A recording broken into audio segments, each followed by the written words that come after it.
Assalamualaikum warahmatullahi wabarakatuh. Waalaikumsalam warahmatullahi wabarakatuh, Ibu. Selamat pagi anak-anak. Pagi, Ibu. Oke, sebelum kita memulai pelajaran pada pagi hari ini, mari kita berdoa bersama-sama sesuai dengan agamanya masing-masing. Berdoa mulai.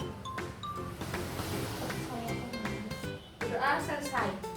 Nah, apakah ada yang tidak masuk pada pagi hari ini? Gak ada, Ibu, masuk semua. Alhamdulillah semuanya masuk dan bisa mengikuti pelajaran pada pagi hari ini. Nah, pada pagi hari ini kita akan mempelajari tentang klasifikasi makhluk hidup. Pada pertemuan kali ini kita akan membahas tentang klasifikasi makhluk hidup. Pernahkah kalian melihat di lingkungan kalian apa perbedaan dan persamaan ciri-ciri dari makhluk hidup tersebut? Perbedaan? Nggak tahu, Ibu. Tidak tahu. Oke, sebelum kita melanjutkan pembahasan tentang klasifikasi makhluk hidup, Ibu akan memaparkan tujuan dari pembelajaran pada pagi hari ini. Yang pertama, peserta didik mampu menjelaskan pengertian makhluk hidup dan tak hidup. Yang kedua, peserta didik mampu menyebutkan contoh makhluk hidup dan tak hidup di lingkungan sekitar. Yang ketiga, peserta didik mampu menyebutkan ciri-ciri makhluk hidup. Dan yang terakhir, peserta didik dapat menjelaskan ciri-ciri makhluk hidup. Sekarang, Ibu akan memaparkan materi tentang pengertian makhluk hidup. Makhluk hidup merupakan struktur biologis yang merespon perubahan lingkungan. Nah, contohnya seperti pada batu. Batu tersebut merupakan makhluk hidup atau tidak? Tidak, Bu. Kenapa? Ya, karena pertama tidak berkembang biak. Kemudian batu kan sudah makan, Bu. Ya, benar. Jadi, batu merupakan makhluk tak hidup karena batu tidak memiliki ciri-ciri makhluk hidup. Nah, diantaranya yaitu ada yang bisa menyebutkan ciri-ciri makhluk hidup apa saja? Bernafas, berkembang biak, memerlukan makan, Bergerak, terus mengeluarkan zat sisa, terus tumbuh dan berkembang, terus makan, sudah tadi. Terus apa lagi? Peka terhadap rasa, terus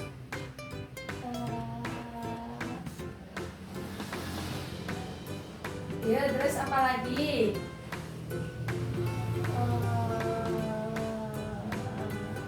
Adaptasi. Setelah kita menyebutkan ciri-ciri makhluk hidup, kita akan memaparkan satu persatu ciri-ciri makhluk hidup tersebut. Yang pertama yaitu bernafas. Bernafas merupakan kegiatan pengambilan oksigen dan pengeluaran karbon dioksida. Yang kedua yaitu bergerak. Bergerak merupakan perpindahan tempat dan posisi tubuh atau bagian tubuh makhluk hidup sebagai respon atau tanggapan terhadap rangsangan baik dari dalam maupun dari luar tubuh.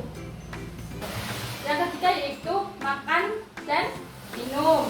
Semua makhluk hidup memerlukan makanan. Contohnya seperti kita, manusia, memerlukan makanan dan minum. Karena makan dan minum bermanfaat sebagai itu membuat energi. Ya, makan dan minum memiliki manfaat bagi tubuh yaitu sebagai sumber energi.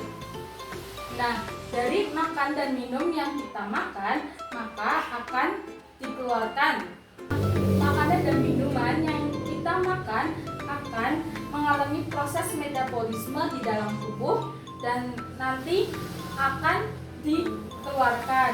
Nah, yang dikeluarkan itu merupakan zat sisa dari hasil proses metabolisme yang ada di dalam tubuh.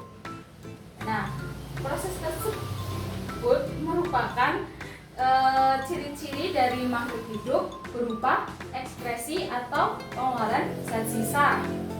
Yang kelima yaitu tumbuh dan berkembang. Tumbuh merupakan proses peningkatan jumlah, ukuran, dan volume sel-sel tubuh. Sedangkan berkembang merupakan proses menuju kedewasaan atau berkaitan dengan kematangan suatu organ sehingga dapat berfungsi dengan baik. Yang keenam yaitu peka terhadap rangsang atau iritabilitas. Nah, iritabilitas merupakan kemampuan makhluk hidup untuk menanggapi rangsangan. Yang ketujuh yaitu berkembang biak atau reproduksi. Reproduksi merupakan cara makhluk hidup untuk menjaga kelestarian jenisnya agar tidak punah. Yang kedelapan yaitu adaptasi. Adaptasi merupakan kemampuan makhluk hidup untuk menyesuaikan diri dengan lingkungannya. Demikian pemaparan dari Ibu. Selanjutnya Ibu akan memberikan video untuk kalian lebih memahami materi tentang klasifikasi makhluk hidup.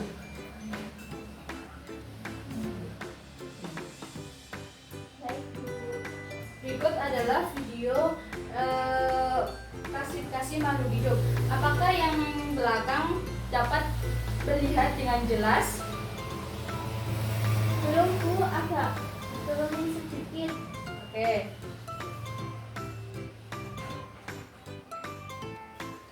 Apakah sudah kelihatan yang belakang? Sudah Ibu. Ya. Nah, sebelum kita menonton video, mari kita melakukan sedikit permainan agar kalian tidak lesu, tidak mengantuk, dan bisa fokus kembali untuk melihat atau menonton video dari klasifikasi makhluk hidup. Nah, permainannya adalah tepuk konsentrasi. Contohnya seperti ini ya. Konsentrasi dimulai. Zahra Anggit. Nah, nanti Anggita melanjutkannya seperti Anggita menunjuk temennya, yaitu Anggita Wildan. Yuk, paham kalian ya? Iya Ibu. Oke, kita mulai. 1, 2, 3. Konsentrasi dimulai. Zahra Anggit. Anggit Cesar Wildan Copi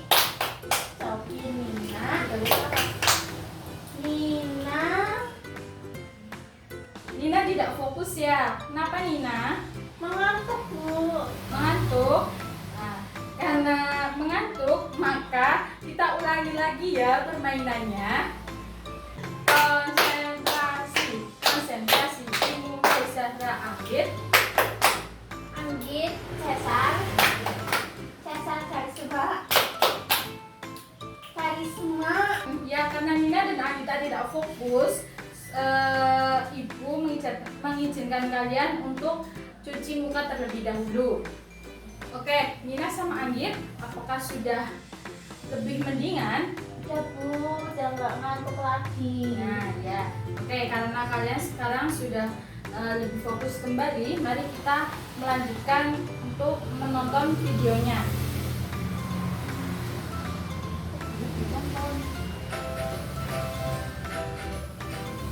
Kita belajar mengenai klasifikasi, kita harus tahu dulu nih ciri-ciri makhluk hidup apa saja sih. Ada yang sudah tahu? Yuk kita bahas. Yang pertama, ciri makhluk hidup adalah tinggi dan kecil. Kurang keras Bu suaranya. Ukuran ya, bentar ya. Energi. Selanjutnya tumbuh dan Oke, apakah sudah? kecil menjadi besar, lalu berkembang biak. Wah, gak diginiin Bu. Turunan dari jenis yang sama Udah Bu. untuk melestarikan jenisnya. Makhluk hidup juga harus peka terhadap rangsang atau iritabilitas. Contohnya seperti putri malu yang mengucup jika disentuh. Dan yang terakhir adalah mengeluarkan zat sisa atau ekskres. Jika salah satu ciri yang sudah kakak sebutkan tidak ada, maka benda tersebut tidak bisa kita anggap sebagai makhluk hidup. Selanjutnya, Ibu akan menambahkan pemaparan Ibu yang sebelumnya dari contoh iritabilitas, yaitu contohnya pada tumbuhan putri malu. Nah, kalian apa sudah mengerti semua jika tumbuhan putri malu ketika disentuh maka akan Menciut, menutup. Ya, akan bergerak. Nah, pergerakan tersebut disebabkan oleh rangsangan dari kita atau karena kita menyentuh daunnya, maka daunnya akan bergerak atau menutup. Nah, sekarang ibu ingin bertanya, apakah kuku merupakan makhluk hidup? Tahu ibu. Nah, dari penjelasan sebelumnya, apakah kuku memiliki ciri-ciri makhluk hidup? Kuku tumbuh. Ya, benar.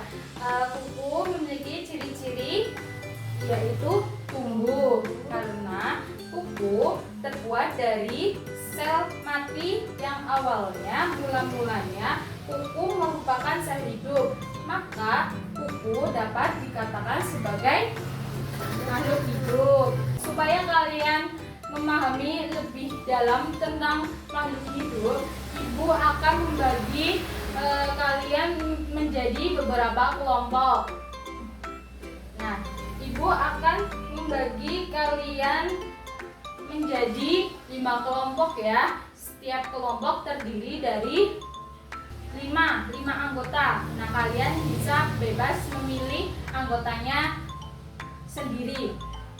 Nah, setelah kalian membentuk kelompok, ibu ingin kalian keluar kelas dan mengamati atau mencari objek dan menyebutkan ciri-ciri makhluk hidup dan menentukan objek tersebut merupakan makhluk hidup atau tidak hidup.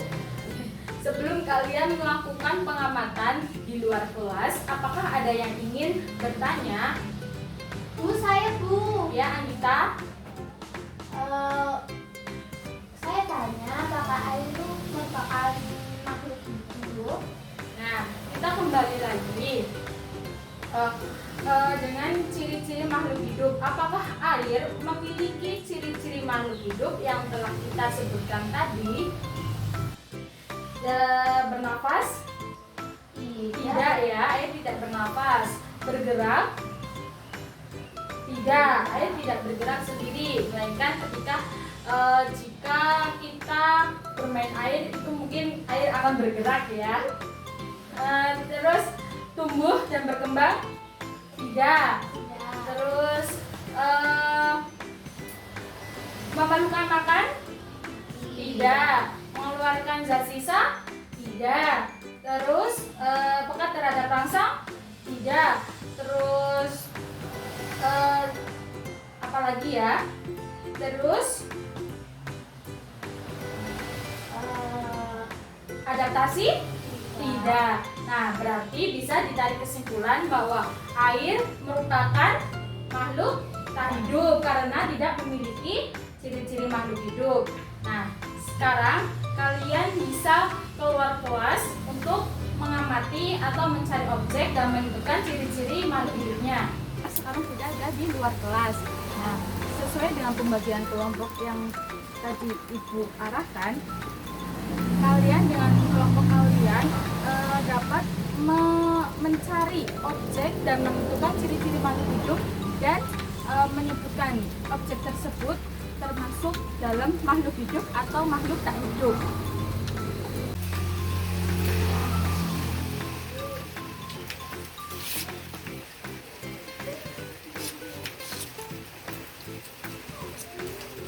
Oke, semuanya harap bisa menemukan minimal 5 objek ya. Setelah kalian melakukan pengamatan di luar kelas, kegiatan selanjutnya yaitu mempresentasikan hasil diskusi kalian.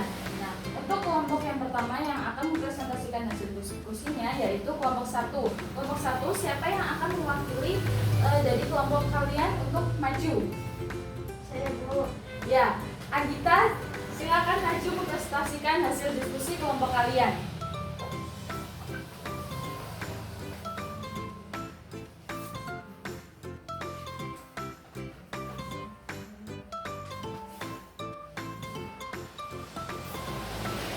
Baik, assalamualaikum warahmatullahi wabarakatuh semuanya teman-teman. Selamat pagi teman-teman dan ibu guru. Sebelumnya saya Anggita, perwakilan dari kelompok 1 akan mempresentasikan hasil yang kami amati tadi ya di luar.